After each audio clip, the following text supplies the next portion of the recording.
بسم الله والصلاة والسلام على رسول الله وعلى آله وصحبه ومن والاه. السلام عليكم ورحمة الله.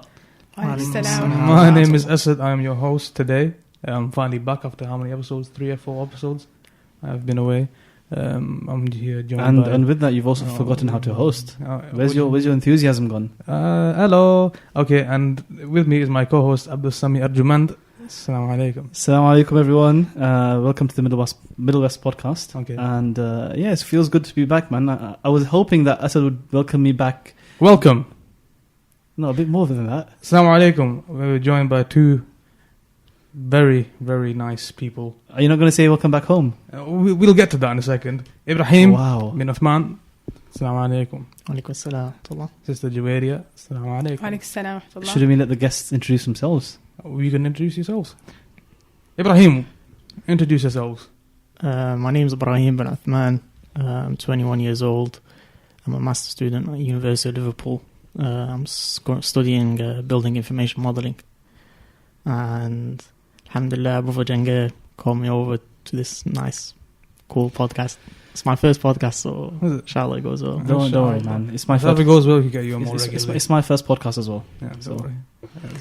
Assalamu alaikum. My name is Juwairia Muhammad. I live in Manchester. I'm a pharmacist by profession. And I've also been invited by Brother Jenge to be part of this. And this is my first podcast too. So slightly nervous, but it should be okay, inshallah. No need to be nervous. But I would like to get back to the point. Abdul Sami said, welcome back to the UK. Thank you. After such, how many, was it 2-3 weeks? No, it was a month. I was away for a month. That's why you guys didn't hear me host for a month. No, that's why no one cared. Okay. But how did you find it? Your little vacation? Alhamdulillah. So, actually, this is the reason why we have some of our guests here as well. If you're thinking about what the theme and what we're talking about. If you haven't guessed already, did you actually mention why we left? Or maybe the listeners and the viewers have, although we don't have. I've read the title. Maybe they've read the title. Oh yeah, I forgot there will be a title. Ibrahim has been to Hajj. Sister Juwairia has been to Hajj. And Abdul Sami has been. Yeah, so it's my first podcast back from Hajj. Alhamdulillah. And I thoroughly enjoyed it. Oh, the podcast of the Hajj. You think I enjoyed the podcast? Okay, the Hajj. Now, first I want to say that there's a similarity here between Abdul Sami and Ibrahim. Ibrahim, your father, if I'm not mistaken, owns a Hajj company. Yeah. And Abdul Sami, your father also owns a Hajj company. Can I just say, if Thaqib was here, he would say allegedly. Allegedly. Well, yeah, allegedly, because he's got an engineering degree and he works with his dad in the Hajj business on the side. By the way, we're more than similar, as in it's not just that. What do you mean? We both are engineers. Who? Me and Ibrahim. Ibrahim, you're an engineer? Yeah. Oh, you said civil engineer. Civil engineering, isn't it? Graduated in July. Where did you graduate from? Salford. Yeah. I'm so sorry. Alright, what's wrong with Salford? This is the wrong Salford. Salford's a nice uni. It's a good uni when it comes to engineering. Yeah, it's very good. It's a nice whatever helps you go to sleep. But Liverpool, do you live out? Nah, I'm commuting. You're commuting to Liverpool? Yeah. You're doing an MSc in Liverpool? Yeah. But you commute to Liverpool? Yeah. It's like from bad to worse. I mean, it's just 3 days a week. So Monday, Tuesday, Thursday. And how long is the commute? Half an hour by train. Oh, nice. I'm from train station, 10-minute walk. It's Liverpool Lime Street, isn't it? Yeah. Okay, from Victoria. You're close anyways. You live in Cheetham Mill. Yeah, Victoria's just down the road. So, I mean, there's a reason why you take the train and you don't drive. Because I'm assuming if you take a car there, it's probably going to get stolen. It's not even that. I don't even have a license yet. Do you have a license? Not yet. Allahu Akbar. So yeah, we're similar in the fact that not only are we engineers, but we're both studying our masters. That's another thing. Congratulate me for, man. What? Oh yeah, your masters. I'm doing a masters now. You're doing a master. So he's done his undergraduate in engineering. And what are you doing your masters in? We can let's go back to the topic of today. Let's go back to the topic. You do your undergraduate in engineering, and you graduated, mashallah. And then a couple of years went by, and you did nothing, and then you decided. No, it was 1 year. Okay, and then you did nothing, and then you decided to do public policy. Yeah, I'm taking an MSc in public policy. Where did that decision come from? Do you want the truth? Because it's quite boring. No, the truth. Always the truth. SubhanAllah, you like to be boring then, yeah? Yeah, that's fine. Go on. Basically, being very, very honest, and maybe you could actually have a discussion on this maybe, or somehow bring a topic about on this. While I was studying engineering, I took a gap year out and I got involved in a lot of da'wah organizations as well as kind of I was involved in student politics as well. And although I love engineering and I love the field, I love the science of it, I felt like it wasn't something that's actually contributing towards society. It's not something where I'm making a difference. And especially when you look at the lives of engineers over here, as Muslim engineers who are involved in the da'wah scene, you see that the only time they can give for da'wah work is like one weekend or a couple of hours a week, helping organizing a conference or organizing a project, which is all good and well. But it's like, I feel like it's not enough.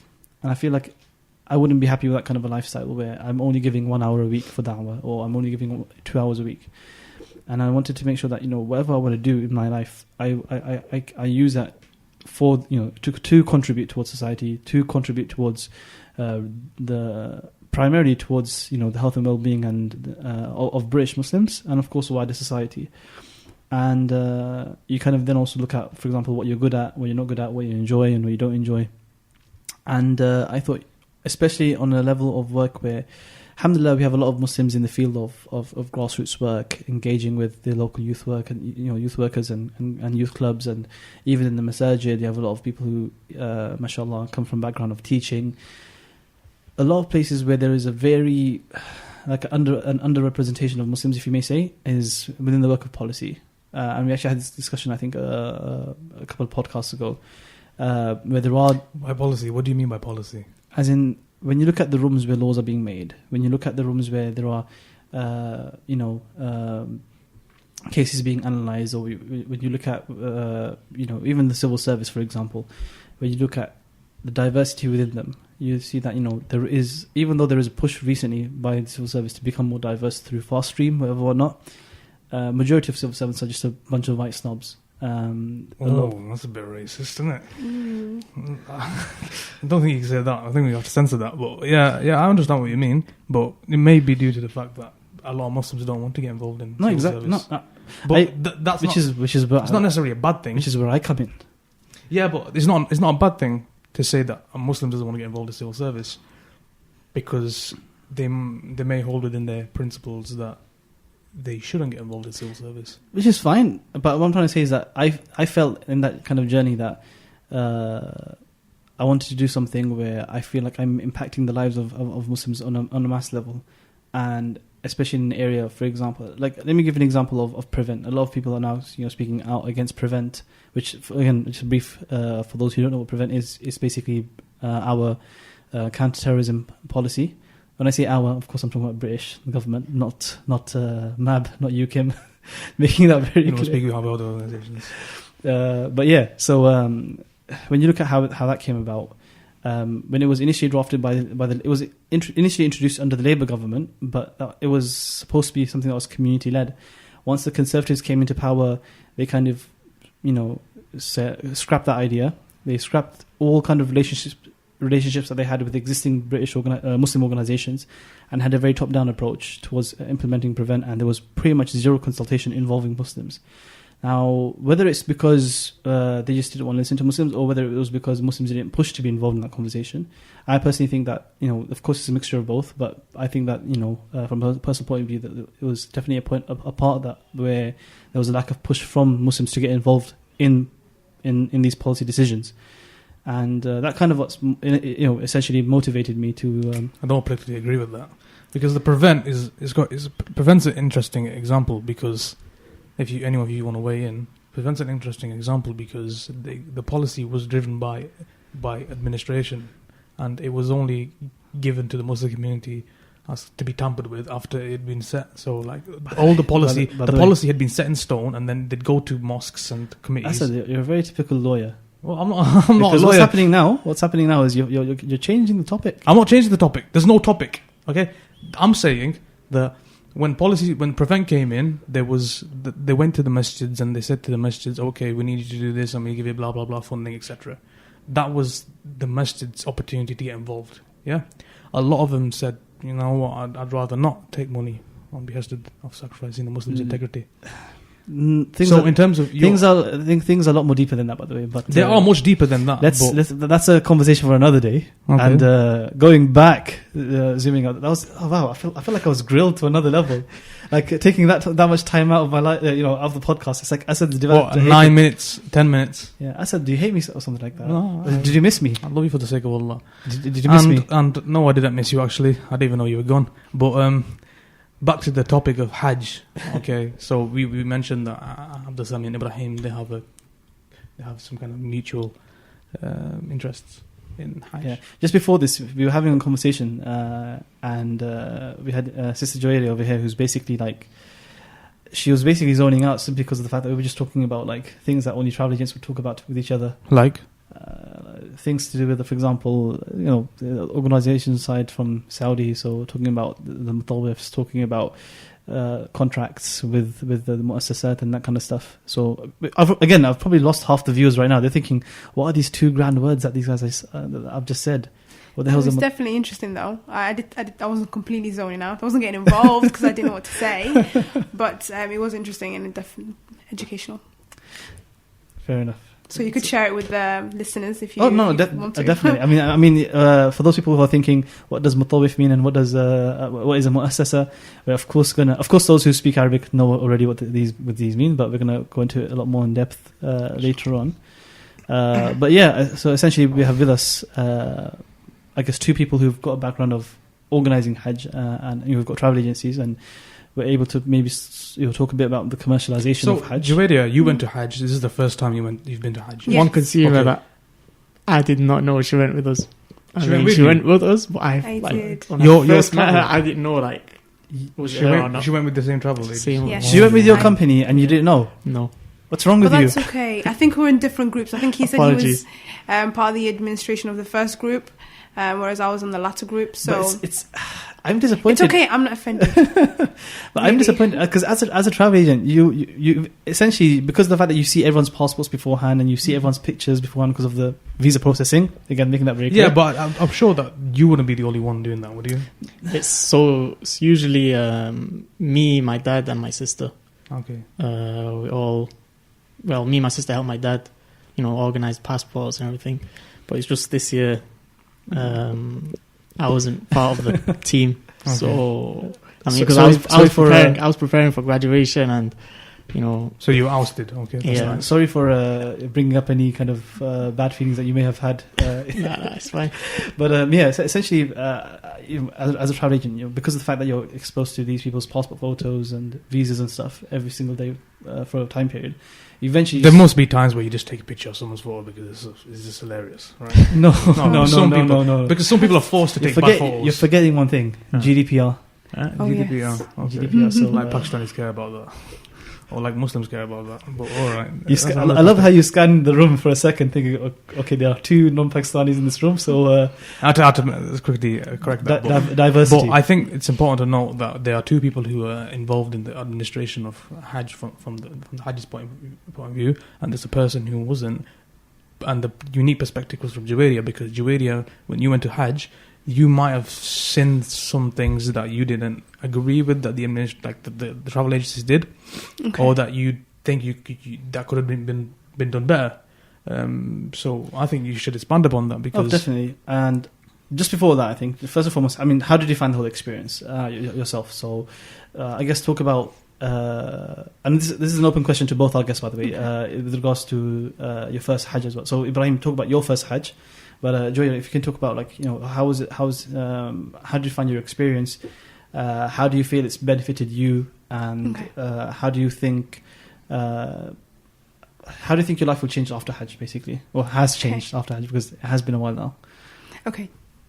Yeah. Right. Okay. So you've asked me a few questions there. Sorry. So it was fantastic. I really did enjoy it. So obviously, when you talk about Hajj, I think there's sort of two aspects of it, isn't there? There's the spiritual aspects of it, and there's who did you go with. I think for me, the main focus was on the spiritual aspects. I think that's what I took away from it. It was just amazing. I think everybody who's been will tell you it was entirely amazing. Alhamdulillah, has my life changed since I've come back? Yes and no. No, in the sense that obviously you come back to your family and things are exactly as they are.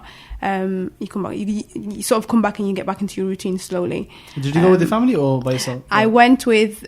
Yeah, couldn't go myself, obviously. I went with my father, Smart question. my dad. Alhamdulillah, it was quite good actually, because we come from quite a big family, and although you see your parents, you don't really get to spend that quality time with them. And I think traveling with my dad gave me that solid quality time with him of like 3 weeks, which was great because obviously, you know, as you do when you travel, you learn about yourself, you learn about the person that you're traveling with. So it was nice to spend that quality time with my dad.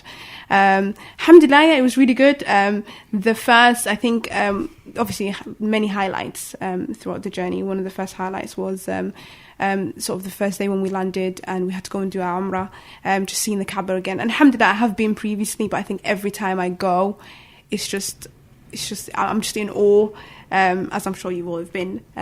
So yeah, it's just amazing, alhamdulillah. It was just amazing to take time out. I've got quite a busy schedule, so it was nice to take time out to worship Allah subhanahu wa ta'ala, to sort of just reassess your life and kind of plan where you want to be in the next few years, and what trajectory you should take. So yeah, alhamdulillah, it was really good. And along the line, I met fantastic people, and obviously I've travelled with Ibrahim's, am I allowed to say the company's name? I've travelled with Al Khalil. It's nicely plugged okay. No, you can say the name. Well, let's say that. Okay. You know what I'm going to do? The only condition is that Yes. Ibrahim, you speak to your father and you just give us a bit of money.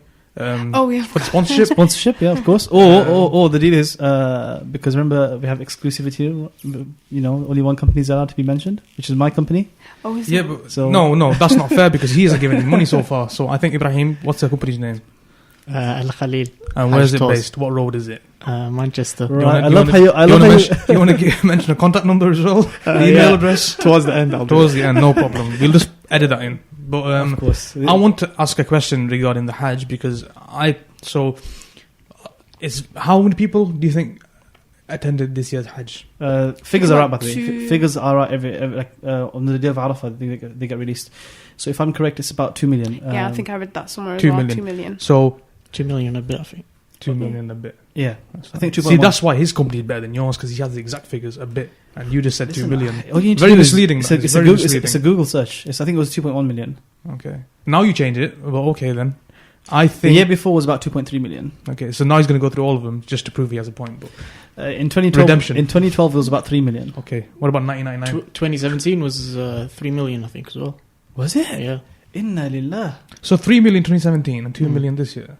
So it's gone down by a And million. we'll talk why has the number of Hajj decreased. By the way, this conversation cannot get political at all. Of course, it's but I want to say, Because we have to remain PC. yeah, of course, with PC, the Middle West PC, all the way.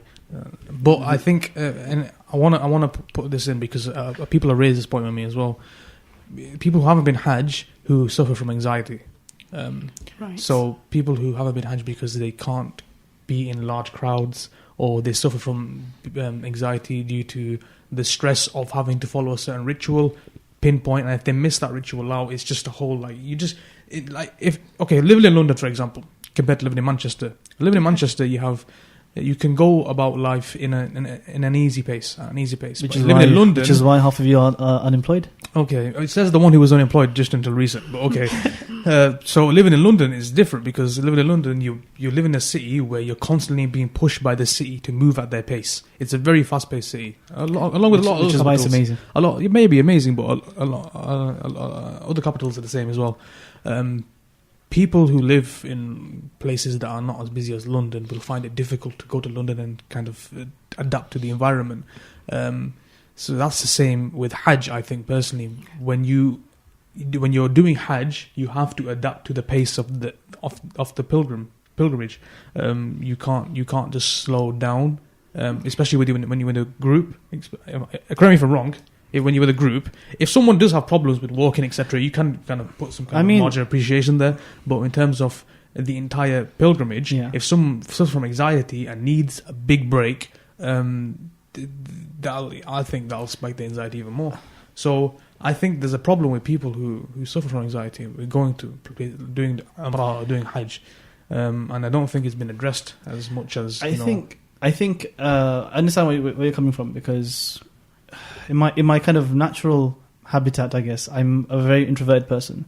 So even though you might see me on the streets, I'm like, hey, hi, happy, and whatever, not smile face. If I'm in a completely separate place, then I'll kind of revert back to my introvertedness. So I feel like that sometimes on Hajj as well. where I feel like there's quite a lot of people, too many crowds. Maybe it's best that I go later on when there's fewer people, and essentially that's kind of part of the solution. Where first and foremost, with regards to the number of people and the stress of the rituals.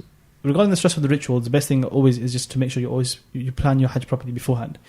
And this is a mistake which a lot of people do before going to Hajj, which is actually preparing for Hajj beforehand. And this applies to Umrah as well, yeah? Of course, it applies for Umrah as well. What are the rituals? Okay. What are the fara'id? What are the sunan? What are the nawafil? Why are we doing these rituals, and what kind of symbolisms do they kind of imply? I do feel as though that even though someone does prepare for it to the best of their ability, and because the thing is, a vast majority of people don't actually prepare. A lot of people, and that's the reason why we as travel agents, we have to take ulama with us, because a number of people, like literally, there are sessions in the hotels where basically people just drop in and ask ulama questions like, okay, I think I might have done something in the state of ihram which is wrong, and then they have to kind of pay a sacrifice, make an extra qurbani or whatnot. So that's one aspect, as in preparation. The second aspect of it is making sure that you once you kind of get to know the city, to choose times where it's less crowded. So, for example, myself, I would never go to the Haram during the day. I'd always go after Isha and be done from it after Fajr, simply because it's the quietest. It's also the most coolest. So, what would you do during Dhuhr then? Asr? No, as in like for tawaf and chilling, that kind of stuff. Oh, right, chilling. Okay, that's nice. He goes all the way to Hajj for just chilling. No, as in when you want to relax. It's the kind of person you are, though, Abdusami, isn't it? He gets a degree and then just does nothing, just claims... Or just pray Jama'ah from your hotel room. No, it counts anyway, doesn't it? I think it's quite interesting that you said that preparation. I think that's vital, and it's important that people take individuals with them. We were lucky in the sense that the women's side of things, with that Khalil, they invited two learned ladies who came and sort of gave us talks, and one of the ladies was from she was a professor at the local university, so the Qura University at Mecca, so that was quite helpful. So she sort of went through the stages, there was this long hadith, I don't know from what hadith book it's from, but she just went through the stage of what the Prophet did, how he did Hajj, and it was definitely quite helpful. So yeah, it's very important that you prepare. And I also think, going back to your question of if you have anxiety and what do you do, I think planning ahead is half of the battle, and perhaps picking times to go to the Haram where it's not going to be that busy. So it's interesting that you said that's the routine that we had, which is to go in the evening and hang out and then come back after Fajr or maybe after Shuruq. But what some people would do, those who can hack the heat, they would go in midday, because although the crowds are still big, they're not as big as maybe later on after Asr. So if you wanted to do tawaf, particularly where the Kaaba is, the ground floor, then that would be the best time. But then again, you just have to sort of work with it, and I think accepting that there will be large groups of people helps, definitely. Just interesting, because I think that a lot of the time we do kind of neglect understanding kind of the mental health of a lot of Muslims when completing the fara'id, and the Hajj is a very important one, because even though it can be kind of, you can't supplement your pilgrimage with choosing the right times to go to the Haram or planning your journey ahead, but there are some points which can't really be. The other thing is, and Ibrahim, maybe you can kind of speak up about your group as well. The way we do it is that, aside from the actual day of Hajj, as in the time we go to Mina, and even in Mina, actually, most of the times the timetable is flexible. It's not like we have certain duruses and certain times, and we have slots where we have the guides and say, okay, we're going to go do tawaf at this time. We're going to go do our umrah at this time. It was like that for us. It was very much flexible. We're like, you guys, you can do whatever you want. You can take my number, so that if you want to know when I'm going, then you can come tag along with me. Other than that, because we were staying in Aziziyah, so like you guys can take a taxi whenever you want. We have our shuttle services that are free of charge. You don't which you can take, and these are going at these times. Other than that, basically do whatever you want. And even in Mina, like, aside from the fact that during the travels you stick with us at all times, and yes, there'll be long queues for like the buses and whatnot. In the actual tents, yes, we're going to have like after Salah, we're going to have like a couple of talks.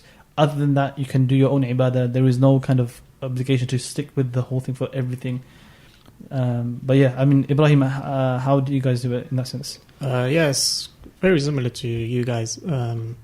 So in terms of the transportation from the accommodation to the hotel to the haram, so we have two packages: a deluxe and an economy. And the economy is quite far away. Marketing more Deluxe. So the economy is quite far away from the haram. So I mean, Sister Juwairiya was in the economy package, and the transportation was buses. So the bus leaves, let's say for Fajr Salah, the bus leaves at 2 and 3. Yeah. So a bus leaves at 2 and a bus leaves at 3. What time is Fajr Salah? And Fajr Salah is like 4:30, 4:45. Okay. So How long does it take to get there then? If it leaves at 2, what time would it land 15 there? minutes. 10 minutes. 10 minutes? 15 minutes. It's not that bad, is it? Yeah. Mm-hmm. I mean, if you go at 2 o'clock, I mean, Walking wise, how would it take? How long would it take? This is walking interesting. around half an hour, 40 minutes. By the way, that's you. Because the that's- area that we're in is called the Rasifa. So yeah, it's like a rural area in Mecca. I had a Hajji who he came on one of the later flights, so he joined us quite late, and he asks me, how can I get to the Haram? Like, how long is it for walking? Now, from Aziziyah, because it's quite far, it's literally the last district before Mina. It's right next to Mina, which is one other reason why we chose that location, because it's easier for the days of Hajj, where there is a lot of walking involved. From Aziziyah, there are a couple of tunnels that are underneath some mountains. And if you want to walk it, Google Maps would always tell you to go around the mountains, and it wouldn't tell you to go through the tunnels. Mm-hmm. And that route would take you about an hour and 45 minutes. You could be a bit cheeky and just go through the tunnels, which is technically not allowed. Is it car-only tunnels? Yeah, exactly. Okay. So- But you know, with them, man, people just walk anywhere. Yeah. And that would take you 45 minutes.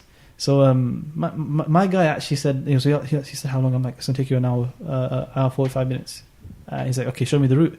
I showed him Google Maps. And my guy actually left. Yeah, He's like, people do that. I'm like, well, there's a taxi right there. You know, 15 yards tops. It'll get you there. He's like, no, it's okay. I'll walk. I'm like, yeah, but you're going to go to Mina in 3 days. You're going to be tired. You're going to need to.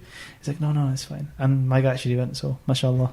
I mean, he's preparing for Hajj and all the walking, so I guess Footwear. he knows how to plan it. Footwear. So, people have a different advice when it comes to footwear as well.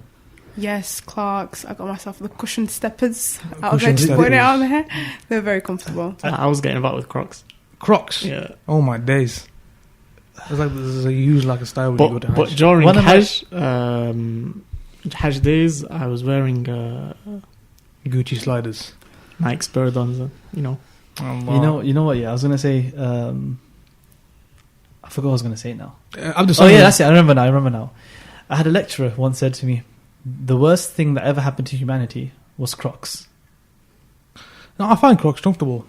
I was just going to say that you probably wearing Gucci sliders Allah yahdikum. from all that universal credit and unemployment benefits and all that. The worst robbing thing was taxpayer. the worst thing about that, by the way, is my brother bought me a birthday present just for my birthday, and he got me some, I don't know what brand it is, but it's some designer chappal. So you're half right there. Did you take that at Hajj? Yeah. Was it comfortable? Yeah, of course. So there's a misconception that designer clothes are not comfortable because sometimes they are, sometimes they're not. Having said But- that, please go to Primark because they are amazing. Primark. If you're going to talk about designers, you have to talk about Primark. Yeah, Primark is good. It's just the quality of clothes, isn't it? That's what we're talking about. Oh, they're fantastic. I don't The know what you're reason talking about. Primark's so cheap is because of labour, innit? We've discussed this in a previous podcast, haven't we? Anyway, Labour let's costs. talk about. Let's get back to. That's a very. Let's go back to interesting- footwear. No, I was gonna say let's get back to the topic, but then that's a very interesting point.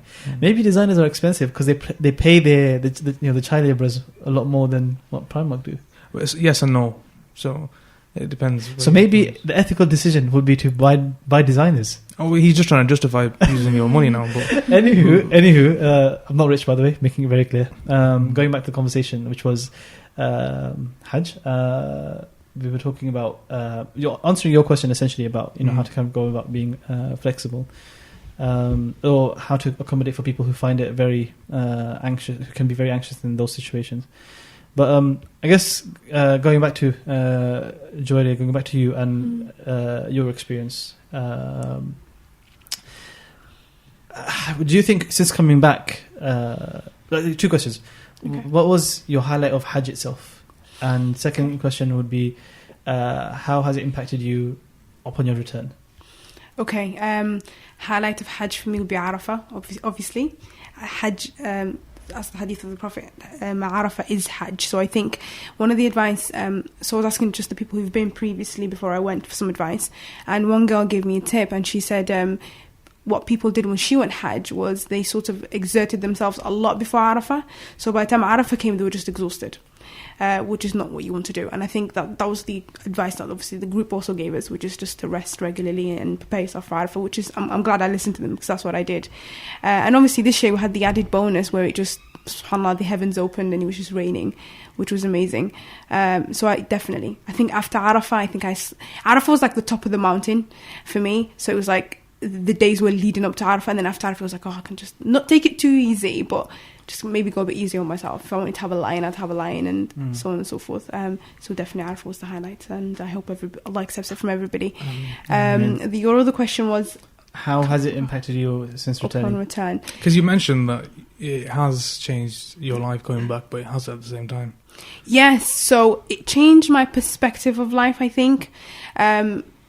So for instance, maybe previously because of my, prior to going to Hajj, maybe because of how busy my schedule was, I maybe didn't get a chance to sort of sit down and think, as Muslims we're encouraged to sort of, you work for this life, but also you work for the hereafter. And I think maybe the work for the hereafter aspect wasn't as prominent for me. So going on Hajj just sort of realigned things for me in the sense that Allah is important and Allah should be in the center of my sort of world, if you like. And planning for the hereafter comes hand in hand with that.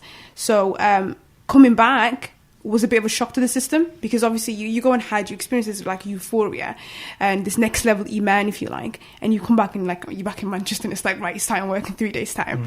And then you start hearing the police sirens in the background, you just like people did. That was a door. I just heard it. Yeah, it was a door. That was a police siren. No, it was a door. That was a police siren. It was a door. If it was a police siren, it was distinctly a police siren. I love how Mancunians are trying to, play down all these. Anywho, it's safe. This area is safe. Is it? Because we're in the masjid. Well, Yes.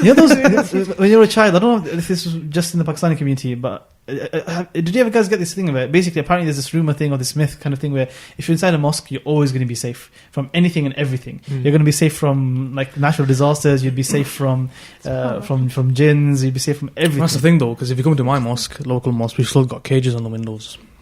Have you? What's your local mosque? It's in Rochdale. It's a local one in Rochdale. Is it Al Medina mosque? Is it Al Medina one? Huh? Al Medina? The branch of UKIM? Yeah, it is. It is. Have you been there? Yes, we have Arabic classes there actually. Is that what it's Ustaz called? Ismail. Yeah. Al Medina. Al Medina mosque, yeah. With Ustaz Ismail. Yes, with Okay. Ustaz Ismail. The reason the cages are still on, because the mosque was built. Is it a converted pub? Yeah, it was a converted pub. But when it was built and it was converted into a mosque, the area was still. Muslims aren't just converting people; they're also converting buildings. Yeah, pubs especially, man. There's a lot of pubs that are being converted into mosques, but especially Medina Mosque, the problem was that the pub was in a heavily white area. When it slowly became more multicultural, and then it became more Muslim, the area. But we still have cages in the windows because we had a number of robberies this last year. I think it's 2-3 robberies. Hey, subhanallah. Yeah, stones and stuff like that. Because you'll always get that, especially if you take their pub away from them. It's one of them ones, isn't it? The love of the liquor. But I think I want to bring us back to the point Ibrahim said he would expand upon before. Just before that, I want to ask Ibrahim the same kind of question. How many times have you been Hajj? Yeah, how many times have you been Hajj? 4 times. 4 times. This year was That's a bit 4th greedy time. though, isn't it? That's you know what? I guarantee every time was in the deluxe package. I mean, if nah. People ask me like, how many times have you been Hajj? And my answer is 3, and they're like, wow, mashallah, this that. I'm like, okay, guys, whoever's asked me this question and that's listening, Ibrahim has been 4 times, okay? So he's been more than me, so... Sometimes whenever they ask me, I try to be humble and, like, try to not say 4 times. I try to say, like, yeah, twice, But... So you lied? I mean... So you lied? Yeah. No, but it's like... Because I don't believe that you didn't spend every time in the deluxe package, because that's just ludicrous. Because if you did own the company, then I would spend every time in the deluxe package. Did you? No. You wouldn't feel the. That's an important point. So, when were the clock towers, the clock tower hotels constructed? 2011ish. 2011ish. Okay. From then onwards, have you any of your tours been staying in the clock tower hotels? No. None of them. No. Okay. Our packages. So we don't do any deluxe 5-star. Although this year we are, but most of all of our packages have always been budget. Okay. I advise you with the Infinity Hotel if you're looking. We've kind of already speaking to Ramada Darul Faizan. Mm-hmm. So hopefully we'll get a contract with them very soon. There's a Ramada in Saudi. Huh? A Ramada in Mecca. Yeah, Bro, there's everything there's in everything. Saudi. There's Hilton. There's Pullman. There's Dar Tawheed. that's Dar Saudi. Tawheed's probably the Saudi. best. But of course, no. There's. Have you already said Hilton? Yeah, we have. Yeah. There's Ramada. There's. What's the so there's the clock There's tower. the Meriden as well. The Meriden. The clock tower it's quite big, but there's a number of hotels in it, isn't it? So, the clock tower, and not just the clock tower, around it there are other buildings that are like a typical kind of skyscraper complex. But of course, instead of offices, it's just full of different hotels and shopping centres. Opinions. Um, So what do you think of it? The effect it's had on the whole Hajj experience? Because I don't think none of you have been before the clock towers are constructed. no, No. I have been on Umrah. Umrah, yeah. Okay, Yeah. so you still understand the difference. So what do you think? How has it affected the whole pilgrimage? I mean, so I'm going to tell you, like, Be honest. Be a honest. friend of mine, how he went to Hajj in 2018, and the group that he went with was Dome Tours, London. Dome. Dome Tours. Okay, yes, I know And that. Dome Tours is probably It's a big one, isn't it? it's a big one. yeah. It's really expensive. Like, how much? You probably know more than me. 10,000. The packages can get up to 10,000. Yeah. I think the basic package is like 6 For one person. per person. Yeah, One person, yeah. they basically. That's crazy, though, isn't it? Oh my god. By the way, having said that, I do know people working for Dome Tours, so I'm not going to say anything bad. Mashallah, they're amazing. I know, It's people. not a bad thing. It's not a bad thing. They can do. They're doing good work. Mm. Capitalization of Islam is fine. So The commodification of Hajj. Yeah, But, this guy, he went with them in 2018, and they stayed in the clock tower. And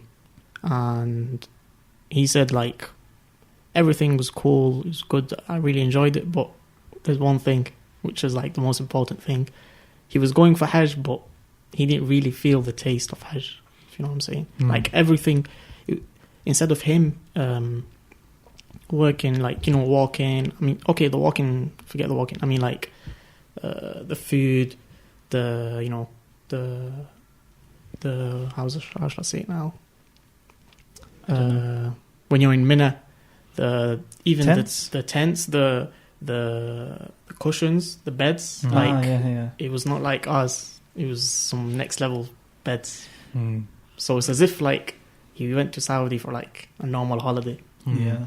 But Hajj, like, he didn't feel it. I think with the clock tower, the thing to note is that they can pray within their hotel rooms and still get the barakah of praying within the haram. Here's the thing. So Isn't that So wherever you are, even where we were, Yes. I think it was still part of the province of the haram. Yeah. So even if you Are you prayed, still- you were still you got still- your even in the last even district. even Azizia, you're still in the haram. But can you Okay. hear the Imam's voice from... from our place. No, No. but the No, lady. no. So we're not talking about following the Jama'ah. Oh. We're talking about the reward. So you know the reward, Oh, the the 10,000, reward. 100,000, I think. Yeah. So I'm not sure how because there's various different narrations, but essentially speaking, let's just say there's X amount of reward in Masjid al-Aqsa. It's 500, I think. In Medina, it's 1,000. 2x. Okay. And Okay, start with the algebra. This is the 2x. in Medina it's 2x, Mm. and in Mecca it's 4x. Okay. If that makes sense. E equals MC squared. Yeah. But so you mentioned the story of a friend, but that was for Hajj. Now, when you went to Umrah before the clock tower was constructed, did you go as well? No. When I went to Umrah, the clock tower was already constructed. Was it? Yeah. Okay, so you didn't go before. I didn't go before. No. Did you go before? Yeah, I have been to Umrah. I have been to Umrah before. Okay, difference. I think A lot of people told me that it's like Yeah. a big overbearing figure over the Kaaba. I think is I'd like to first and foremost the big benefit is that you're able to know where the Qibla is wherever you are in the city. That's definitely one big benefit of it.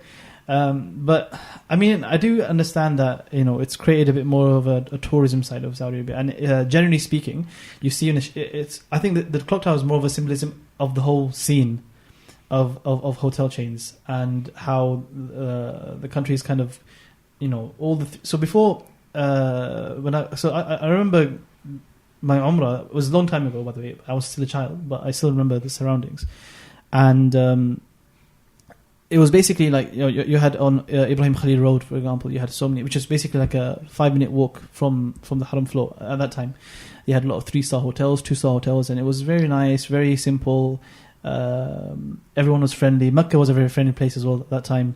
You didn't have many people ripping you off like you have now, and that's the thing. Now, when you go to Saudi now, I don't know if it's ever since the clock tower or just generally speaking, because of this whole phase of the shift of attitude. Now it's become a lot more commercialized, and you have those same hotels have all been demolished, and part of it has been because of the expansion of the Haram, but also including within the expansion of the Haram is the building of 5-star hotels. And a lot of hotel chains have, essentially speaking, it's the same kind of thing where local businesses have been taken out. They've been replaced by supermarkets. So you have these big hotel chains. You have Hilton. You have Darul Iman, who've got a couple of hotel chains around there as well. And have you seen the Five Guys? They got Five Guys there as well. Yeah, there's a Five Guys there, but I didn't have it. I was having a funny story actually. I was in the clock tower having some breakfast. I may have been having a Hardee's for breakfast. So apologies about that. I don't know what Hardee's is. What's Hardee's? Oh Hardee's. no, you don't know what Hardee's is. No way. You don't know what Hardee's is. You've been to. Don't. Okay, Sorry. For those people who don't know what Hardee's is, it's basically just like another. It's like another McDonald's. Burger King or something. Burger King, Okay. but it's better. It's American, of course, but it's just not in the UK. Okay. Is it American or is it Canadian? I don't think American. it's. Is it It's American. It's American. Anywho, so funny story was I'm having my breakfast, and then So you're having like the equivalent of Burger King for breakfast. everybody has that. It's fine. Okay. Because that around when we're in Hajj days, what time do you wake up? Like just before Dhuhr, like 12. Exactly. Yeah. And as you go to sleep after Fajr, and that's your Yeah. kind of daily schedule. And anywho, so after Fajr, I'm having breakfast, and then Wait, you're having Fajr after breakfast? No. So no, I said breakfast after Fajr. yeah. So I'm having breakfast after Fajr. But you're having Hardee's because he just said the reason they have Hardee's is because it's late in the day you wake up. Yeah. But he's having it at Fajr time. Really? Oh, okay. Then I think we unearthed something there. Anywho, so I'm having my breakfast, and I'm sitting on the bench, and behind me I can hear some American accents, and Americans, mashallah, they're very loud and very enthusiastic people. So I'm like thinking, oh, cool, Americans behind me, no problem. And then I finished my drink, and I've still got a lot of food. I'm like, damn, I'm thirsty. Let me go get up. So I get up, and getting my drink, and as I'm coming back, I happen to see who the Americans were. Turned out to be Amr Suleiman. Okay. No way. I'm like completely starstruck. I'm like, what do I do? Do I go up to him like, oh, mashallah, Sheikh, you're doing some amazing work. I completely support you. Because he's one of the very few ulama who are genuinely like, qa'iman bil qist, people who are standing up towards justice. And when you see a lot of the work he's doing, something should have like a study. Are they though? That's the real Anywho, that's don't want to go into controversy, do you? You like to avoid it. We all know your tendencies. No, but generally speaking, I'm like, what do I do? Do I ask him for a picture? Do I just do this? Or maybe it's... That really sums up like the real capitalism of Hajj, isn't it? He's having breakfast, Hardee's, after Fajr, in the Clock Tower Hotel, and he sees Omar Suleiman, he wants to ask for a selfie. No, that's the thing. Then my Britishness comes out, which is that, I should be polite, and, this guy probably receives these kind of things every single day. Let me just not say anything, and just, make dua for him since he's there, since I remembered, him, of course, and just leave him be, basically. And so the closest thing to a selfie is I just kind of did an Insta story where I just typed, yeah, guys, I know you guys probably wouldn't believe me, but I'm having breakfast right behind Imam Suleiman. Fangirling over Omar Suleiman. That's crazy. Yeah. But, Yeah, I seen Muhammad Hijab this Oh, did you? MashaAllah. this Hajj as well. you see how big he is. Inshallah. This guy, mashallah, tabarakallah, like And for some reason, I walked past him, like I seen him from far, and he was walking towards me, and I'm walking Did you see opposite, salam? like literally, I didn't know what to say. Like I just walked past him, like I was shocked. I was like, what is that really him? So Muhammad Hijab is someone. So he studies at SOAS, which is in London, of course, and London is the best city in the world. And I'm from London, of course. And You're going to convince us my of that goodness, one day. this You is know that. This guy cannot have one sentence without mentioning London. yeah. Anywho, so Muhammad Hijab walks past, and he's with a sheikh. I don't know. I don't want to mention his name because he likes to be quite quiet, but he's quite famous in London, and whoever is in London right now listening probably knows who I'm talking about. So this sheikh is leaving, and I'm like, "Oh, assalamu alaikum, sheikh. How are you? This, that. Long time no see." And then so Muhammad Hijab is accompanying the sheikh. And then I happen to say salam to Muhammad Hijab. And that's when it kind of dawned upon me how huge this guy is. I'm just for reference, I'm 6 feet, guys. No, you're not. I'm 6 foot. You are not 6 foot. I'm 6 foot. You are not 6 foot because I'm I'm 6 foot. 5'11". And I'm taller than you. You're not though. I'm taller than you. Are you? Yeah. I don't believe that. Anywho, I'm 6 foot, yeah. And this guy is towering above me. Like, I felt like a child. Which kind of that's when I realized this is why this guy's at Speaker's Corner, man. This guy's able to dominate and tower over all these people's... But is that the purpose of da'wah, to dominate and tower over people? Let's not get carried away. We've got a conversation. Well, you just literally brought the point up, and I bring a point up. Oh, let's not get carried away. Let's bring up the conversation. But That's because bringing it back to the conversation. That's because Ibrahim took us away from the conversation. No, He's bringing like, this back to Ibrahim. You mentioned I'm Actually, going to say, man, I mentioned bringing this back to Ibrahim. Exchanging. You mentioned before, and I really want to get to this point because it's an interesting point about the 1 million decline in Hajj, or from, was it 2017? He said, Yeah. 2 years. So 2 years later, we have 1 million people who have kind of dropped off the average. So you said there's a reason for that, though. Yeah, so with There's juicy gossip. with the new laws that's taking place now, with the new I don't want to go into politics, but the new government, so those that have performed Hajj already and they want to perform Hajj again, they need to pay £450, 2,000 riyals. Yeah. 2,000 riyals. So that's £450, I think, or £400. And also, so for each country, let's say Libya. I'm from Libya. Libya, there's 6 million people. So for every There's million... 6 million people in Libya. Yes. The total population in Libya is 6 million people. Yeah, You joke, that's not... That's what I'm saying. It's small, It's I know. impossible. That's tiny though, isn't it? Have you seen the map of Libya? It's It's huge. huge, yeah. Bro, there's only one country in North Africa which is actually massively populated, and that's Egypt.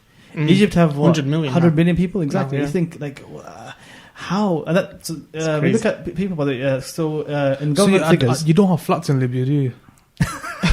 No, I would assume they don't have flats in Libya. Not really, no. There's so much space you have to build like a... You reminded me of a joke about But we have a big Sahara in it. Oh, right. Sahara yeah. desert. Yeah. But people don't live in there, do they? No, I mean some Like the Bedouins. yeah. Mm. the Berbers. The The Berbers. Berbers. That's the ethnicity. Yeah. But no, when you said flats, it's reminding me of the typical Egyptian joke. Don't tell a joke because no one's gonna laugh at your joke. No, so Saidi jokes. Are you familiar with them? I know them, but I don't know. So Saidi goes to the UK. Okay, for the listeners, who is Saidi? Oh no, it's just basically, so there's an area in Egypt called Saidi, which basically is like it's the equivalent of blonde jokes, basically. Okay. It's like you have in Liverpool, you have the Scouse, so they're like the side is like in all the Welshmen, like and women, of course, as in people from Wales, because they're all farmers. Yeah. You get the gist, basically. People who are not necessarily the most brightest of people. Okay. So basically, which is why I equated it to blonde jokes. So Saeed goes to the UK and he sees pointed houses with houses with pointed rooftops. So then, genius moment, he goes back to Egypt and he builds one. And but I might be saying this joke very badly wrong because I think it is wrong now that I think about it. Go on. They're like, why are you building this house like that for? How the hell is your brother going to build a fountain top? Oh, Okay. yeah, because People having a go at him saying, why are you building a flat rooftop? Like, it's not going to work. And So it's a very bad joke. Sorry, guys. But going back to so 6 million. So every million, they give out 1,000 visas. So for every million. So from Libya, 6,000 Hajjaj go to Hajj. So let's say Egypt 100 million. So for every million, 1,000 visas. So that's going to be 100,000. So 100,000 Egyptians go to Hajj. It's not really a smart system. So essentially speaking, first and foremost, you have the cap. So for each country, there's a cap. And I don't blame them at the same time because, I mean, with the things that are happening right now, the expansion and the limited space that they have, I mean... Because how can by the way, you have to say... remember what happened that year. That year, what happened? Which year? Was it 2017, right? 3 million. Yeah. 2017. Yeah. So the stampede. The crane. Oh, the cranes. Did it happen in 2017 or 2015? It was in Ramadan, right? No, this happened during Hajj. Oh, the crane. No. The crane didn't happen during Hajj. It happened during Hajj. No, it didn't. The stampede happened during Hajj. The stampede happened during Hajj. Subhanallah, no. The crane happened, it occurred in 2016, and it was during like Ramadan or before Ramadan, something like that. Okay. Yeah. But anywho, because I remember, remember the... Can I just say, you should have seen Ibrahim right now, yeah. I remember his index finger was out there. Sorry. Here's the cabinet, and remember when they had that the white makeshift thing? The rings. But yeah. I remember them removing it before Hajj. Yeah, they took it off. Yeah. Apparently that was because a lot of people weren't, huge fans of it. So it did look nice. It looked quite. It did look nice, and someone said even the Turkish government eventually complained or something like that. And that's something got rid of it. I don't know if that's true or not. Anywho, but yeah. So I think one aspect of it is because of the fact that first and foremost it's capped in terms of the number of people who can go Hajj in the first place, and I guess that's probably explainable because of the stampedes that usually happen. It also is explainable because of the fees that are being now associated to going on Hajj. That's your fault, though, isn't it? Not like you personally, but the organisation. So people will blame because they're buying the tickets from you. So where does the money go? So how much does your economy package cost? So the economy costs 4,800. I think so. Yeah. Okay, so where does that money go? What is it used for? So you have flights. Okay, how much of them? So the ticket by itself is around 1,000 something. Okay. And then you have so the service in Saudi Arabia. Services as in like the food that we provide for the Hajjaj. Okay, so the travel and to hire buses. This was formerly known as hotel. This was formerly known as, and I think some travel agents still use this term. It's called the Hajj draft. Mm-hmm. So the Hajj draft is basically essentially the contract that you have with the mu'assasa, and that's where a lot of the money goes to.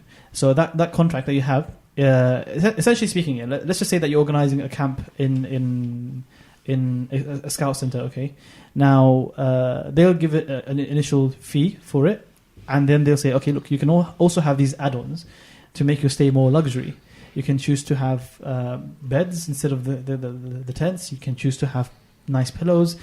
For even a five-star package would include Egyptian silk kind of pillows, whatever, whatnot.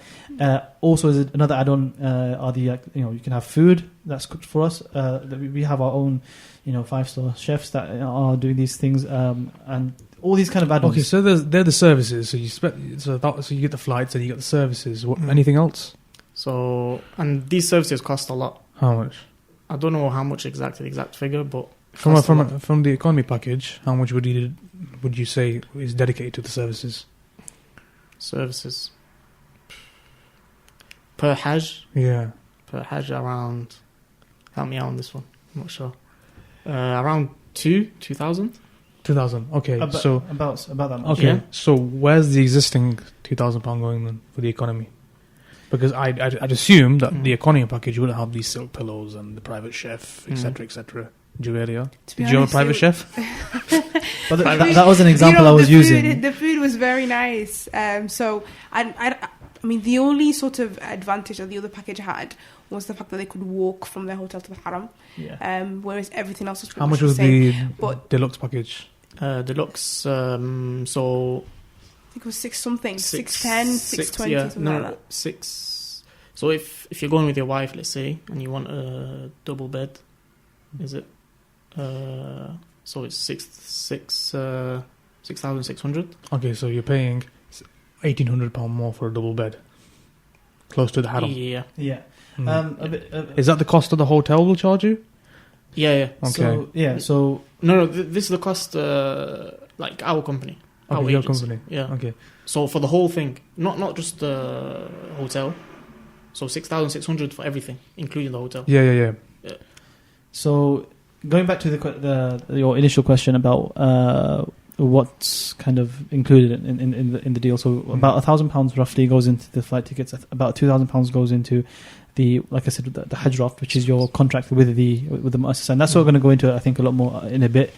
Then, of course, you have the visa fees, which depends upon an individual, because it can be considerably higher if it's a person who's a repeat Hajj. So there was a thing where within 5 years, if you've gone Hajj more than once, then you're charged an additional 2,000 riyals, which is what the fee, which £500. Around 500. extra Okay. to what would be maybe about £200 for the visa. Okay. And then other costs would be what's the math now? Let's ignore the 2,000 riyals. So that's 1,000 the flights, 3,000 so far. 3,000, and then 3,200 on the visa, and then the hotels, your accommodation. That can be about sometimes another £1,000, up to £1,000. Okay. But keeping it cheap, maybe about 600 or 700 maybe. So what's the math now? It's about 3,800, 3,900. What else is there left? Just trying to think of things, and I'm just Thinking as well. Because I'm working on my dad's poster for this year's Hajj. What else do we charge him for? Can I ask? The shuttle buses? Yeah. Yeah. You know the visas. Kind of. You know how Yeah. you said you have like that 5-year period. If you go again, you have to pay. Does that count for yourselves as well? Yes. You go every year, don't you? Yeah. Also, that amount's expensive, then, doesn't it? Yeah, If you have of more course. than- So I have to pay 2,000 riyals more. Okay. However, there's this guy, he went on Hajj with us in 2016. Mm-hmm. My first Hajj was in 2016. And he came again with us this year. So he didn't perform Hajj in 2017-18. And obviously, he didn't know that you have to pay 2,000 riyals because he came again. They pay it to you, they don't pay it to the authorities? No. No. It's all through the agent. Yeah. Through the agent, okay. So what happened when he arrived to the Jeddah airport and he was going through the customs, so the guy, as he's stamping his passport and he put his name through the system, the police officer found out that this guy has been to Hajj in 2016. So it hasn't been more than 5 years. So he looked at him and he said to him, hey, you've been to Hajj 2016 and you came again now, and I'm meant to be charging you right now. But so what he did, he closed the passport, he gave it to him and he goes, no one's gonna, not allow you go to God's house. So he gave it to him and he let him off. Yeah, but that's very unusual. The reason why, because when you're you know the system that you use when you apply for the visa, usually should tell you because from their side it comes up as a repeat Hajj or Mu'tamir. So like from your systems, did anything pop up? Like I don't know. That's the thing. I'm pretty sure my dad did speak to him. I don't know what was the. But you just said that the charge goes through the agency. So why is he asking for the money? No. Isn't that you pay the agent? So and the agent will pay the government or the muassasa. The thing is, I don't know. Even the guy, I don't think he even mentioned to my dad. Probably he forgot to mention to him, or even my dad forgot that this guy went. But that's the thing. Regardless, even if you don't mention it, when you apply for the visa, it comes up. So we had this one person. But there was slight kind of trickeries to this rule. So, for example, if you were a mahram of someone, then they'd waive that fee. But now it's no longer the case. So, this one person tried to be a bit cheeky by going with us, and he didn't tell us anything about that. And he thought I don't know if he thought he'd get away with it. So when we processed his visa, on the system, it came up as a repeat Hajj, and. Because you know how, so to just kind of give an idea of how it works for visas is it's like prepaid stuff. So you have to put money into the account first, and then only then can the visas be processed. So 2,000 riyals we could see was taken out, and we could see that it's because of this person here. So regardless, I don't know. This is a very unusual case, by the way. I'm thinking, what that's going on. But going back to the issue of the cost of Hajj, because I think that's a lot of people are kind of asking, why does Hajj cost so much, and what are the issues? Because when I was growing up, like Hajj used to be £2,000, or even 1,500 or 1,800. Yeah. I remember when I was a child distributing some leaflets from my father, like our Hajj packages would be £1,800. Yeah, and Umrah would be £600-700. Now we're looking at Umrah being almost £1,800, depending on what season you go on.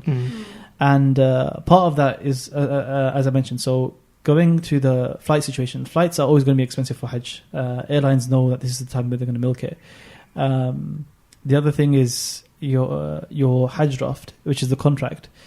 Now, the difference between an economy package, for example, and a 5-star package usually is within this specific thing, which is two things, which is the hotels and the contract. Now, like I said, they are the services that's been provided by the Ministry of Hajj, or you can kind of get another service through a private company, like transport, and it has to still be on the contract with the ministry, that you're through the ministry, you're going to a private company. So the example being that if I want for transport, I can either use Ministry of Hajj's buses, which is usually crap, or I can get my own through the permission and get this, the seal done and everything. Yeah. So a basic package would probably get all the basic options. So, for example, using a basic tent in Mina, having the Saudi coaches, as in the Ministry of Hajj's coaches, not opting in for food, that kind of stuff. So, a question to both of you: what do you make? So, if you're going to be spending all this money on the services, that's the thing. So I'll get onto that actually regarding that. So, most economy packages are like that, or they might add in a few extras. So, for example, transport. I think for transport, most people do add in as a private transport because sometimes the Saudi transport doesn't even come with AC, and if you're going to make that journey from Makkah to Medina, then you want at least AC. So there are some add-ons that the economy packages go for. Then you look at the 5-star packages, and they go all in. They make sure they go for 5-star tents. They go for in Mina and Arafat. They go for the trains from Makkah to Medina. So rather than going to Makkah to Medina by bus, they opt in to go through the train, which is which costs a lot more money. Also, to the fact that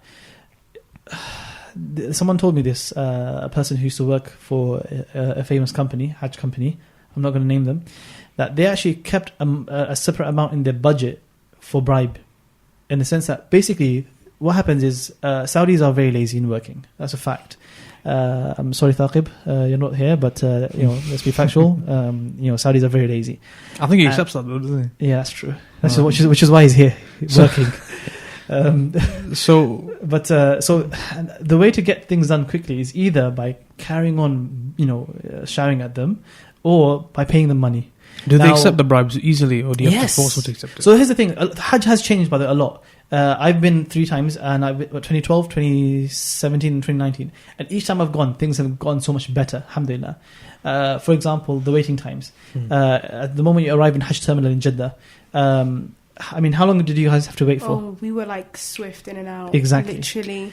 And that was the thing that people would tell you. They'd be like, have plenty of patience for the Medina Hajj, but it was in and out. What about your first Hajj? How long did you wait? So first Hajj 2016. I don't know, like an hour, 2. So this is like before we get into the custom area. when you check our passport. Yeah, exactly. As soon as you get off the plane, you're in that room. Like we wait in the room for like an hour and a half. Exactly.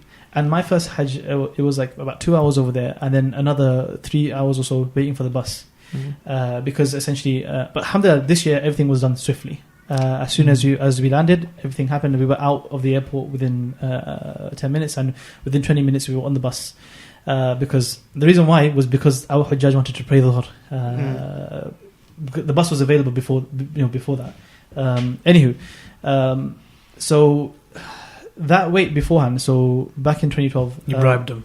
No, I did. No, 5-star companies would keep a budget so that they don't make sure that their Hujjaj don't experience that 3-hour wait for the buses, and just bribe the people to make sure that they just. So that's just not right. But that would show that the wait for the buses it's not necessary, then, would it? So what? That's the thing. So this is one big thing about having sabr. But things have changed. I'm talking about one other reason why it did cost more and why it does cost more in other areas. Now, things now, for example, in Medina, Ibrahim, were you at the Adil office to sort out the passports in Medina? No. My dad and another group leader went. Okay, khair. Yeah. That way, especially when there are other people who are leaving around, as in other agents that are leaving at the same time as you, as in their flight departures or similar. It takes a long time, and sometimes the people who are over there, they don't speak a word of English. They don't even speak a word of Urdu, exactly, whatever or not. So it's just Arabic, and a lot of agents just end up waiting for hours and hours. I was once there for about 6 hours, and the person, there was another agent that was there for 14 hours. It was crazy. Wow. Now, like I said, some 5-star companies avoid these kind of waiting times for processes and procedures by bribing. So that's one other thing. I hope that this practice is no longer in place, but this was definitely done before everything became more efficient. Before Saudis started becoming a bit more cleverer with processes. But essentially, adding up all these costs, for example, a Hajj company would probably be. And by the way, moving on to hotels now. And by the way, feel free to interrupt me. I just realized I've been speaking for a while. Okay. Then you move on to the hotels, and hotels are now really, really expensive. And this is because of one thing, where MBS, when he came into power, he started introducing a lot of taxes. There's something called VAT in Saudi. Of course, I know there's VAT in the UK and in most countries.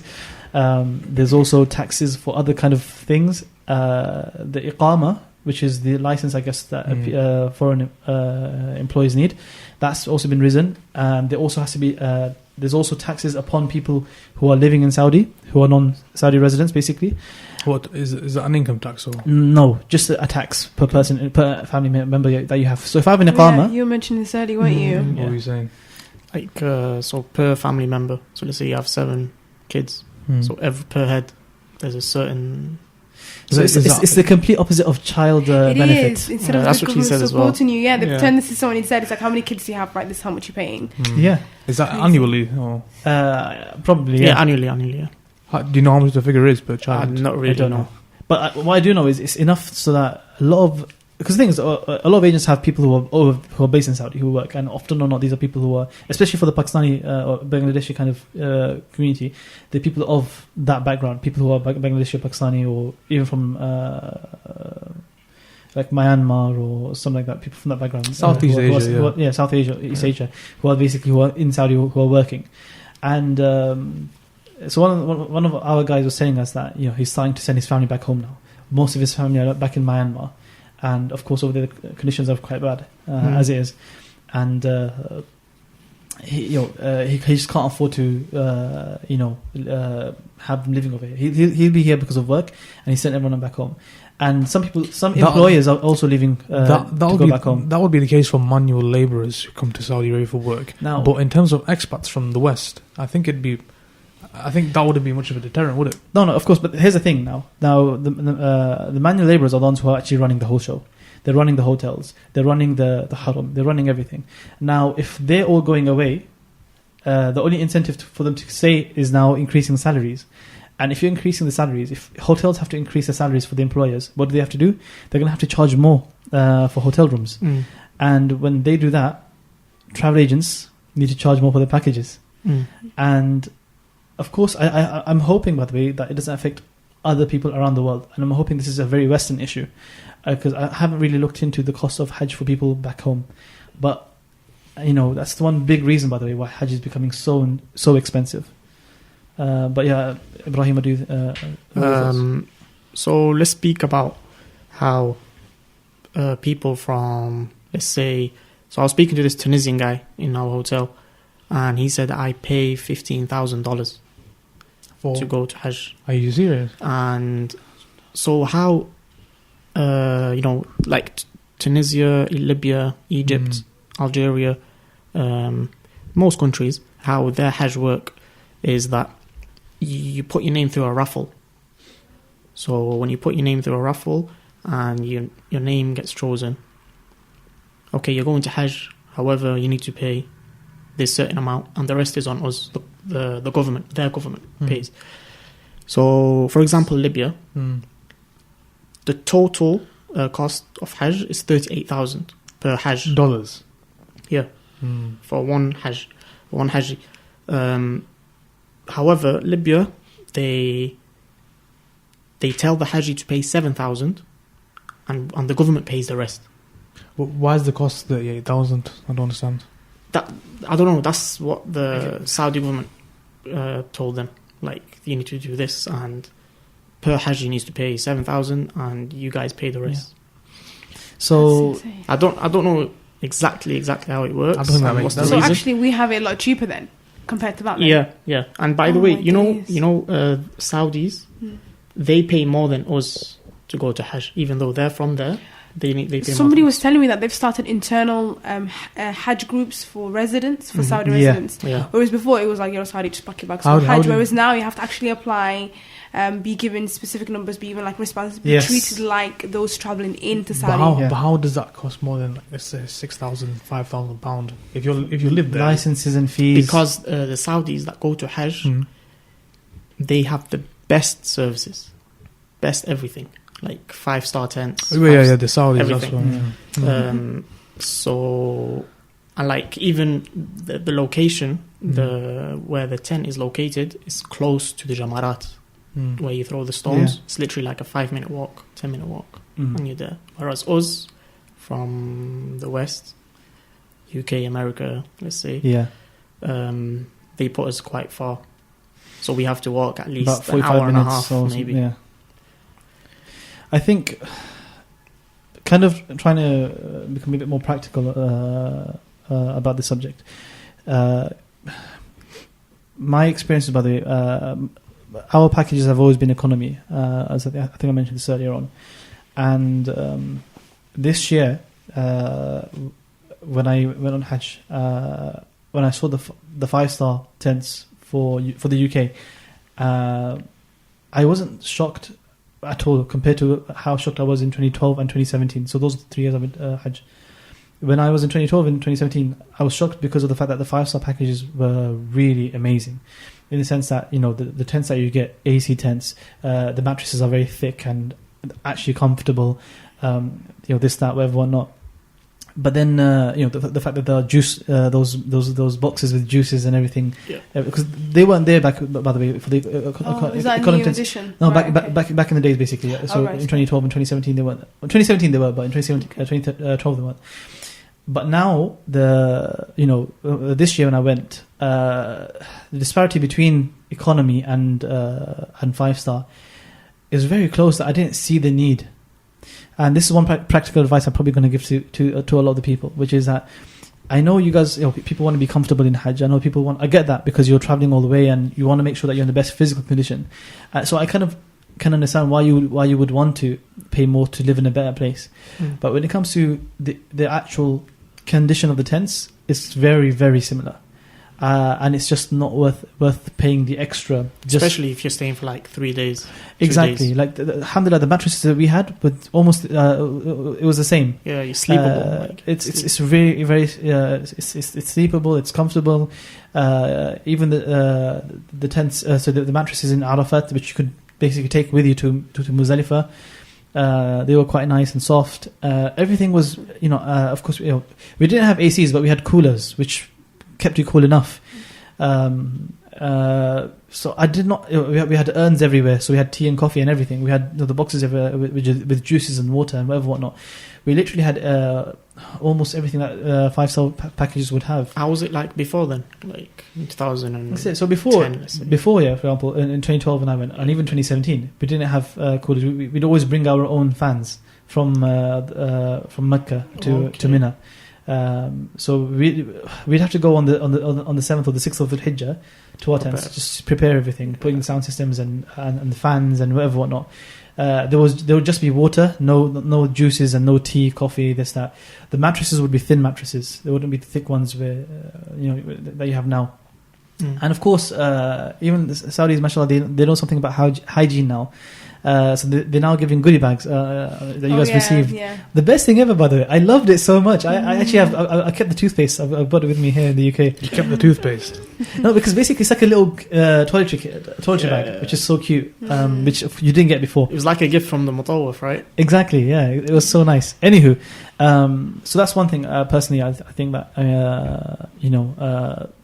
I don't see the point other than the only benefit I saw, and even then I'd counter it by saying the only benefit that I saw from the 5-star packages is that you get to stay close to the haram, that you stay in a hotel that's close to the haram, which is, I agree, it's fantastic, because it just means that, rather than taking a taxi, which can get expensive, which is expensive, by the way, around the days of Hajj, and that's actually maybe another topic for another day. Just to add to what you said, so initially when we went, I encouraged my father to go for the other package that was slightly more expensive, but then he convinced me, no, it's fine, they're all the same, whatever. And I'm glad I went with the slightly cheaper package, because I think had I been close to the haram, I would have been like, oh, praise Allah, I'm tired, I'm going to go back up, and constantly be going back and forth.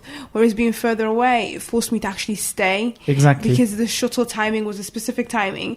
So in essence, actually did work out, because I was able to be like, right, okay, more tawaf, more ibadah, more dua. So it forced you to stay in the haram and wait between salahs, which I greatly appreciated. So alhamdulillah. Yeah, and did you know good. For example, you're going for Dhuhr Salah and your hotel is in the clock tower, and let's say you're on the 40th floor. For you to get down, it will take you around an hour. What? Around an hour. From the 40th floor to go, even though your hotel is just like near the haram, like as soon as you walk out, 2-minute walk, it takes you around 45 minutes just for the lift to come to you. Why is that? Is it there's different lifts on every floor? There's different lifts. There's different lifts, and like a lot of people are going up and down, and down. So even after Salah and you're going back to your hotel, the stairs, yes, some people do take stairs, but let's say if your room's some people do take stairs, yeah. let's say your room's on the 30th floor, 50th floor. Are you going to take stairs from then? So some people, and I tried it. I went to visit a friend. He went with Dome Tours this year, and after Salah he said come, I want to show you my room and everything. I was like, okay. So after Salah we came, and I'm telling you, we were waiting for the lift 40 minutes. Inna lillah. I swear to God. But when you got in the lift, how long did it take to get up? And it stopped every single. It stops at pretty every much floor, isn't it? So that'd be annoying, bro. And the other benefit as well, by the way, of staying in Azizia, for example, and so our hotel in I've got a feeling you're just plugging your company now, is it? Well, I think it's a competition between me and Ibrahim. I'm joking. No, so like my first Hajj, we stayed in Mecca, a 10-minute walk from the Haram, and the next 2 Hajjs was in Azizia. And the walk that you have, so just to kind of make people aware, during the days of Hajj, there are no public transport or no private vehicles allowed in Mina, so they can only drop you off to the borders of Mina, and of course your tents are quite deep into Mina. So the Jamarat also at the end of towards next to Azizia. Now on the 10th day, you walk. Some people walk straight from Muzdalifah to the Jamarat, which is about a 2-hour walk. Or 2.5-hour walk, or some people just wait for the buses to get to the tents, and then you can walk from the tents, which is about an hour 45-minute walk, or an hour and a half walk to the Jamarat, and then you have to walk further on towards Mecca. And if you're staying next to the Haram, you're either going to have to take a taxi, which will cost a ridiculous amount of money, or you actually be prepared to walk. And people do walk, by the way, and it's a long walk. and then you have to also walk back to Mina, because you have to get to Mina before Fajr, or as in before the last third of the night, to complete the stay in Mina. So that day you have to do an intense amount of walking. I remember in 2012 when I came back to Mina that night, my legs were gone. It was the most amount of walking I've ever done, and I just completely collapsed.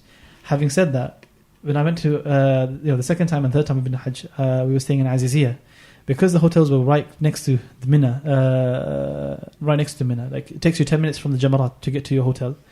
You can rest in your hotel, relax, wait for Qurbani and whatnot, exit your ihram, take your time, go to the haram. Again, you have to take a taxi, and the one day you have to take the L in getting bumped by the taxi drivers, and then come back to your hotel, relax a bit more, take some more stuff with you. That's the other thing, packing as well. When you go to Mina, you want to be light. With Aziziyah, you can definitely be light, because you don't need to take anything with you. I feel like though I'm out of brief or something just before we got to set off in the plane. I want to make sure I'm not giving you too much information. No, just sum it up. If you were to give one piece of advice to a person who has never been to Hajj and who is not scared, but he's a bit kind of anxious about the journey because he's never done it before, and it's something new to him, what piece of advice would you give? Abdusami, start with Abdusami. I want to start off with the guests. So I will start with you because you've been talking a lot. When you get out of the way, go on. That's the reason why I want to drink some water right now, man. Because you got any water here? No, I don't. Okay. We're in Manchester. There's no water. And we don't have water. There's a water fountain downstairs. One piece of advice. Keep it simple, and preparation. So keep it simple in the sense that have some sabr for the smallest things, or the things that you might perceive as smaller. Don't ask for too much, otherwise you'll just, your expectations will just drop. Just have the lowest of expectations, and inshallah, wherever you'll get will just be better. And everything and every single opportunity, just be alhamdulillah for the fact that you're there in the first place. So even if the transport takes 2 hours, as in buses for Arafat takes 2 hours, alhamdulillah, you'll just be simple, and don't expect too much. And second thing, like I said, would be just be prepared. I could not emphasize the importance of being prepared. This one person was telling me that, look, I don't have time to prepare. I've got one full-time job and one part-time job. I don't have time. And it's like, people expect that when you go on Hajj, you'll just be there and then it will just happen. But that's not the case at all. It's the same thing for any ibadah that you have. Ramadan, the Sahabas would prepare 6 months beforehand. The lives would be, 6 months before Ramadan, I'm going to prepare for Ramadan. The next 6 months after Ramadan, I'm missing Ramadan. And like that with Hajj, you have to prepare beforehand. Yes, I can't stress the importance of preparing. I think even though if you're busy... Were you prepared? Yes and no. I had books which I made use of reading when I was on the plane, which helped. And I had my father, my dad with me, who's quite learned. So every question opportunity that I had, I'd be like, right, what's this? What do I do here? What if this happens? He'd be like, these are all hypothetical situations. They're not going to happen.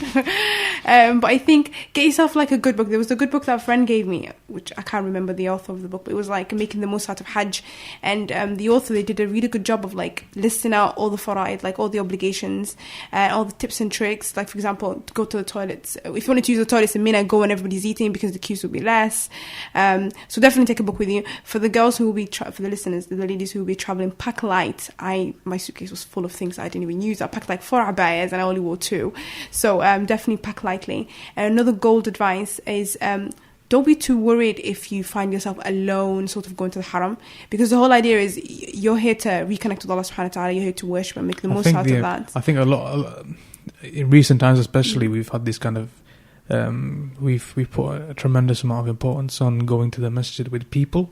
We've turned the masjid into kind of a social environment, and we kind of divorced it from the aspect of kind of like it's kind of introspective, esoteric, if you want to call it, an esoteric relationship with Allah.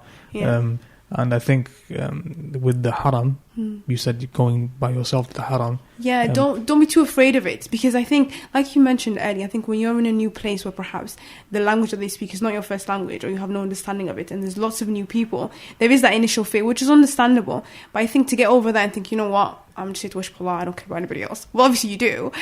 I think for me that really helped, because when you go with people, yes, it's great, but you end up chatting. And you lose the purpose of why you're there. So for the people who are traveling, if you get that moment to be by yourself or to go and spend haram by yourself, wallahi, go for it. That was actually a very we had a thing with us, one of the shaykh from Bradford, Ahmed Ali, and he gave us a lot of the Bradford community would know who he is, mashallah, quite known. Anywho, so he gave that advice. He's like, when I go on Hajj, I make sure that I go on a package where nobody knows me. Good idea. So that's a very good idea. Although he has been with us for quite a while, so I don't think he doesn't know anyone. I think he knows a lot of people in the group. So it's quite ironic. But having said that, yeah, literally, that's a siren.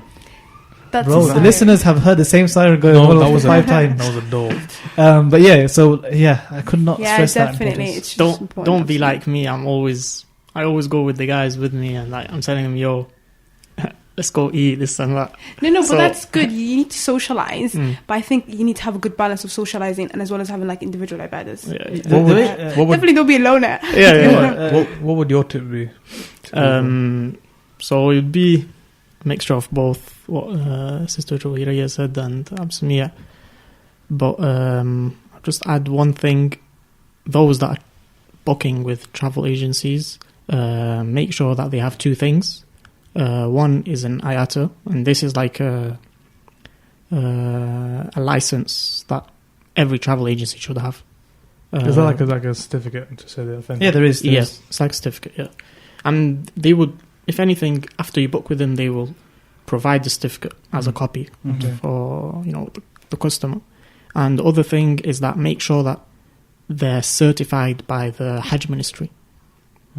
That these guys, like, yes, it's a legit company, and you should go with them or something to show. To add on to that as well, I think also atoll is important. So just kind of IATA is like it's a licensing company, but mainly they're used to access airlines or have access to airlines. So most travel agents, but not all of them, have IATAs. But what all travel agents do have is atoll. Atoll is basically the insurance thing, that bond that ensures that no matter what happens, if a natural disaster happens or if an airline was to go bust, then whoever needs to be reimbursed for, atoll will cover it. So if it's the agent that loses out or if it's the passenger that loses out, basically. So every single travel agent needs to have an atoll. And you'll see this basically in most travel agents include it in their posters. So look out for that little circle with the white background in what looks like a moon. When I first saw an atoll logo, I thought it was a Islamic company, but yeah. Okay. What was the point that you said you were going to mention? The which one? Improvising. When you're in Mina. Improvising, yeah. Another thing which I was just discussing that as Sister Joanna mentioned about toilets being very occupied in Mina, especially.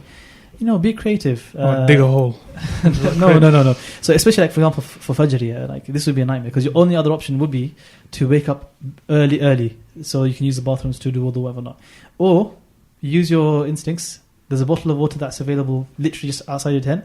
Get that bottle and just do wudu in the corner so that, the water will dry up. The water will dry up within 10 minutes or within 5 minutes. So don't worry about leaving a mess because you won't, because the water will evaporate. And just, try and find ways to cut queues basically in that sense. Yeah, something else I would add as well. Eat less and, I'm not saying don't eat the food that the company is going to provide you, but, just try to... Don't eat a lot of fibers, and You mentioned that you only had dates and drunk. Yeah, I meant because those toilets are nasty. Yeah. Just to add, if you don't mind, just final. Go for it. what Brother Ibrahim mentioned about eating, what we realized was because obviously food is provided constantly throughout the day, and you won't be able to consume all the food because the quantity is just so large. So what we did was, what some of the ladies or their husbands found is there are other camps who perhaps weren't as well off as perhaps we were, so they didn't really have much food. So what they did was they rounded up all the food that wasn't used up, that was fresh, and took like a massive wheelbarrow, and they just wheelbarrowed it around to the other camp where they were fighting for not fighting, but they were queuing long queues for just to get like a plate of rice or something. So if you are tour operators or you are traveling, just to bear that in mind, just to reduce waste, I think that was quite good. Yeah, actually, on that point, by the way, as well, even as a passenger, by the way, feel free to also assist. Take the initiative on certain things. A lot of the times, travel agents are basically family businesses and limited because you can only have a certain number of brothers and sisters, so you don't have enough manpower. And people would appreciate this kind of help. I used to love it whenever I'd find someone who could help me out. And pretty much it. Another thing from me, I would say, there's around 3 million people in one tiny space. So just try be patient while performing Hajj, and don't let your anger control you. Ever witnessed any fights? Yes. Like full blow-ups. Yeah. Yes. This year? Not this year, but I saw one this year, as in it was through Instagram stories. I mean like live. Yeah. I mean like live. No. As in, it was a friend of mine at Dome Tours. He saw another fist fight happening somewhere else. Oh, goodness. But yeah, it's a very important thing. Do not, whatever you do not break it. You're in state of ihram. People don't. I don't know. I know. Sorry, listeners, you've been listening for a long time, but the whole point of an ihram, the word itself, it's about being it's a sacred state. It's something which is, there's a sanctity around it. Now, you're not gonna. When you're fasting and you do bad deeds, you'd feel ridiculously guilty. Think about if you're in a state of ihram, in a state of being of sanctity, in a place of sanctity.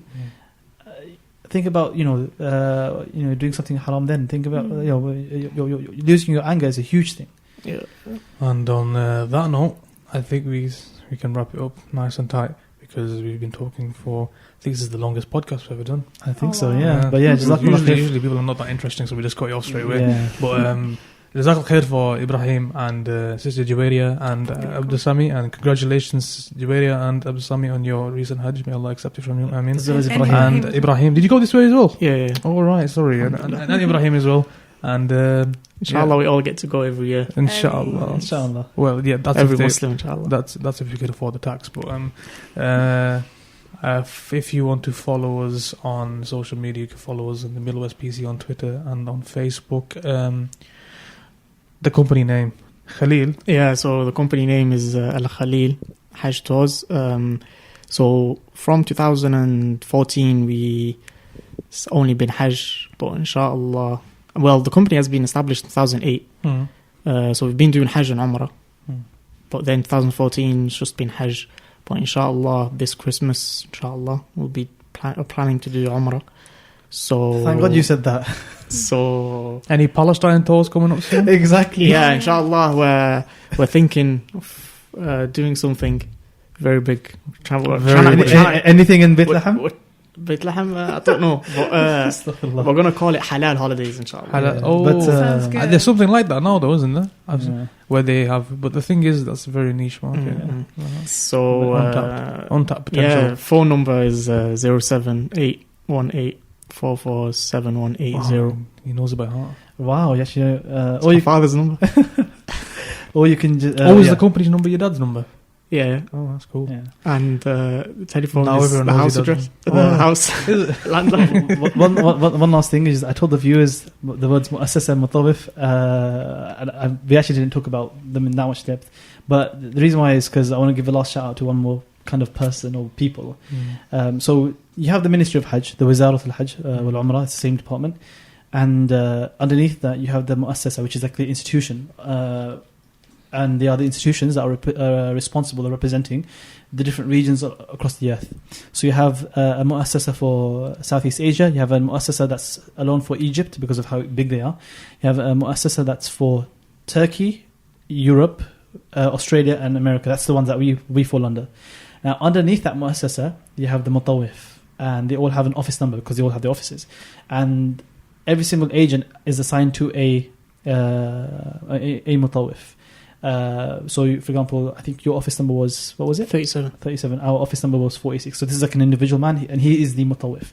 So he is the one who is responsible for from the government side for our affairs. So we complain to him or we go to him for everything. And the mutawifs are usually all Meccan. And these guys have been amazingly, they've been hosting Hujjaj for decades and centuries. And lastly, these guys need to be, they deserve a huge shout out. Whoever they were, every single mutawif, make dua for them because they do an incredible job trying to host us. Yep. And these are genuine Meccans who are trying to make that, to do their best to be hospitable and to accommodate for Hujjaj. And I know my mutawif has been, he's been amazing, and a lot of the mutawifs have been doing an incredible job. Yeah. So please do make people dua for the people of Mecca, inshallah, and a huge shout out to the security forces as well, soldiers. Yes, absolutely. Inshallah, these guys, they work really hard. Really, really, really hard.